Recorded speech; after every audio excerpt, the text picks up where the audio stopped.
Méditation de la communauté des disciples du Christ vivant en ce jeudi de la 17e semaine du temps ordinaire, année liturgique A. Évangile de Jésus-Christ selon saint Matthieu, au chapitre 13, les versets 47 à 53. En ce temps-là, Jésus disait aux foules : « Le royaume des cieux est encore comparable à un filet que l'on jette dans la mer et qui ramène toutes sortes de poissons. Quand il est plein, on le tire sur le rivage, on s'assied, on ramasse dans des paniers ce qui est bon et on rejette ce qui ne vaut rien. Ainsi en sera-t-il à la fin du monde. Les anges sortiront pour séparer les méchants du milieu des justes et les jetteront dans la fournaise. Là, il y aura des pleurs et des grincements de dents. Avez-vous compris tout cela ? » Ils lui répondent : « Oui. » Jésus ajouta : « C'est pourquoi tout scribe, devenu disciple du royaume des cieux, est comparable à un maître de maison qui tire de son trésor du neuf et de l'ancien. » Lorsque Jésus eut terminé ses paraboles, il s'éloigna de là.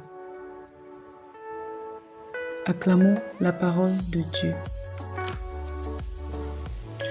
Tout scribe devenu disciple du royaume des cieux est comme un maître qui tire de son trésor du neuf et de l'ancien. Chers frères et sœurs dans le Christ, un jour nouveau se lève. C'est une autre occasion de rendre grâce à Dieu pour l'immense amour qu'il a pour nous. Chantons-lui notre reconnaissance, non seulement avec nos lèvres, mais surtout avec nos manières d'agir. Oui, celui qui sait transformer ses mauvaises habitudes en service pour les autres est un bon gérant de la grâce qu'il a reçue. Il amassera beaucoup de trésors dans le ciel. Dans la finale de l'évangile que nous venons d'écouter, Jésus compare le scribe qui se convertit à un maître de maison qui sait ressortir de son trésor de l'ancien et du neuf. En effet, au temps de Jésus, les scribes sont ceux qui reproduisent sur les tables la loi et les commandements de Dieu. Du fait qu'ils s'appliquent à renouveler l'écriture de la loi et les commandements, il s'ensuit qu'ils en ont une maîtrise très considérable.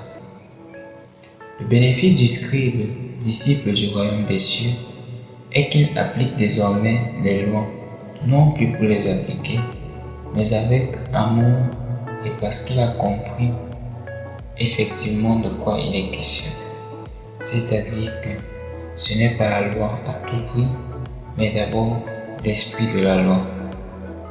De même, nous sommes nous aussi pétris chacun d'un don particulier. Seulement, nous passons parfois à côté de ce qui est demandé. Nous nous focalisons sur les détails et sur ce qui est éphémère plutôt que sur l'essentiel, ce qui demeure.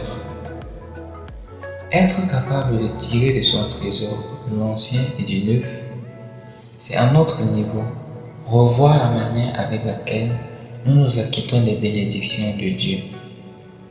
C'est donc l'occasion pour chacun de nous de s'interroger sur l'usage des grâces que Dieu nous a faites. Que faisons-nous des talents que nous avons reçus? En les utilisant, cherchons-nous la gloire de Dieu ou nos propres éloges? Peut-être le don que nous avons, c'est l'art oratoire. Qu'en faisons-nous?